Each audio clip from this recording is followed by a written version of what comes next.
Assalamualaikum warahmatullahi wabarakatuh. Bismillah, alhamdulillah, wassalatu wassalamu ala Muhammad Rasulillah, la haula wala quwata illa billah, amma ba'du. Pemirsa yang berbahagia, masih dalam konteks kita berRamadan berkah. Saya katakan selalu Ramadan ini berkah, Ramadan ini berkah, Ramadan ini berkah. Apa? Ya, karena dalam Ramadan ini kita mendapatkan banyak keberkahan baik itu yang langsung kepada kita, kepada keluarga kita, atau mungkin kepada sekeliling kita. Sering orang membayangkan sesuatu yang kadang-kadang tidak nyampe ini akal. Berkah itu apa? Berkah itu kelebihan. Artinya oleh Allah kita diberi oleh Allah kelebihan. Ya baik itu kesehatan, baik itu mungkin makanan, baik itu rezeki, baik itu umur, semuanya itu merupakan berkah Allah. Saya bilang kenapa itu berkah? Karena kita tidak bisa untuk membahas semacam itu. Kita bisa sehat, kita bisa makan, kita bisa minum, kita bisa tidur. Tapi kita tidak bisa untuk membawa keberkahan. Makanya saya bilang kalau dalam sebuah konteks Ramadan, kutiba alaikumusiyam kama kutiba alal ladzina min qablikum la'allakum tattaqun, sebetulnya itu merupakan uji keberkahan pada diri kita, uji keberkahan pada otak kita, uji keberkahan pada hati kita. Saya bilang kenapa harus otak kita yang kita uji keberkahan? Iya, kita mampu enggak untuk mencerna, menyerap keberkahan yang ada dalam situasi kita ini dan otak kita. Dan hati kita mampu enggak kita untuk merasakan, menikmati apapun yang diberikan oleh Allah dalam situasi kayak semacam ini sebagai sebuah keberkahan. Pemirsa yang berbahagia, sangat sederhana manakala kita mau untuk berpikir, kemudian berpikir lagi, dan berpikir lagi.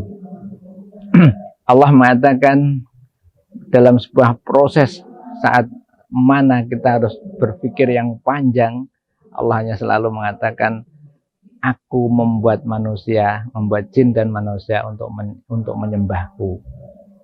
Kemudian konteks yang lain di sana kita dihadapkan oleh Allah di saat Allah memulai pertama membuat Nabiullah Adam. Apa kata Allah? Ini jailun fil ardi khalifah.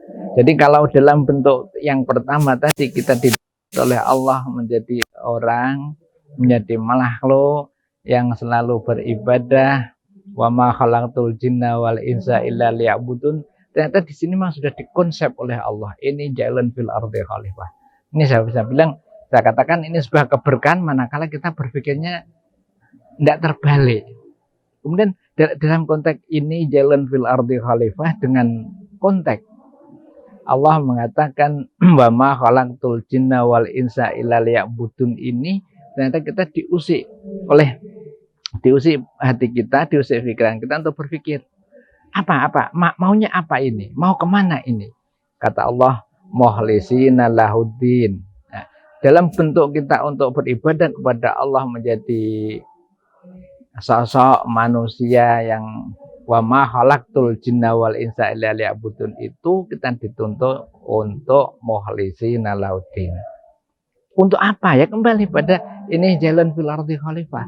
Karena lafaz ini jalan fil ardi khalifah ini menyeluruh sebuah keutuhan. Siapapun kita, jadi apapun kita, kemanapun kita, ya kita tetap dalam konteks ini jalan fil ardi khalifah. Artinya apa? Artinya sebuah bentuk yang memang oleh Allah dikodratkan dengan kuasa Allah untuk menjadi A, B, C, D, F, G, H, I dengan segala macam bentuknya.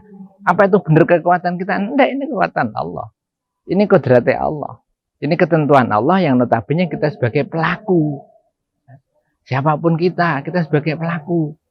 Apa kita sebagai pengusaha, apa kita sebagai pendidik, apa kita sebagai petani, ini kita semua hanya sebagai pelaku dari kodrat Allah yang dengan kalimatnya ini jalan fil ardi khalifah. Makanya tadi saya katakan untuk mengisi pada sebuah tujuan wa ma khalaqtul jinna wal insa illa liya'budun, ini kita harus selalu terusik pikiran kita, mancep di hati kita sebuah kalimat yang sederhana, mukhlisina lahuddin, ini harus benar-benar kita miliki. Pemirsa yang berbahagia, sekali lagi saya tekankan bahwa Islam selalu mengajarkan sebuah kesederhanaan, Islam selalu mengajarkan sebuah keserasian. Ya, inilah bentuk kita manakala kita mencoba untuk menserasikan antara kebutuhan fisik dan juga kebutuhan psikis. Apa? Ya di Ramadan ini. Apa ini semua? Iya benar. Saya bilang, saya katakan yang paling utuh ini dalam Ramadan. Kenapa? Karena dalam Ramadan ini di samping ibadah kita ibadah dalam bentuk pengendalian diri, ibadah dalam bentuk fisik, ibadah dalam bentuk psikis, juga ada ibadah-ibadah lain yang bisa kita satukan berbareng. Enek di sana kita dikatakan harus mengendalikan diri, ada di sana ndak boleh maem, ndak boleh makan, ndak boleh minum. Ada di sana ibadah yang dengan fisik kita tetap, walaupun puasa ndak boleh kita terus turu, nggak usah sholat, enggak. Ini terus ada. Dan menjadi sebuah kesatuan ibadah yang sejak pagi hari mulai imsak sampai nanti menjelang maghrib merupakan ibadah-ibadah yang nilainya melebihi daripada hari-hari yang lain. Oleh karena itu sebuah kesempatan yang besar dengan kemampuan kita, dengan keahlian kita, dengan apapun yang ada dalam kita, manakala dalam bentuk-bentuk Ramadan ini tekanan kita dengan niat yang baik, dengan tujuan yang baik, dan juga dengan mengembangkan rasa solidaritas dan rasa kebersamaan yang ada dalam diri kita dan juga masyarakat, kita mencoba Ramadan ini benar-benar berkah, Ramadan yang bernuansa sederhana, tapi penuh dengan keberkahan, penuh dengan kenikmatan, dan juga penuh dengan rasa saling menghormati, saling juga mengingatkan, sehingga benar-benar kita menjadi orang yang selalu diingatkan oleh Allah untuk selalu berbuat baik, diingatkan oleh sesama untuk selalu berbuat baik juga kepada sesama, dan juga diingatkan oleh diri kita sendiri bahwa kita benar-benar seorang yang diciptakan oleh Allah sebagai inni ja'ilun fil ardi khalifah, yang mampu untuk menjadi penjembatan antara kebahagiaan dunia dan juga kebahagiaan akhirat, yang mampu juga menyerap makna dari sebuah kebahagiaan yang ada pada diri kita dan juga diri orang lain. Barakallah. Wassalamualaikum warahmatullahi wabarakatuh.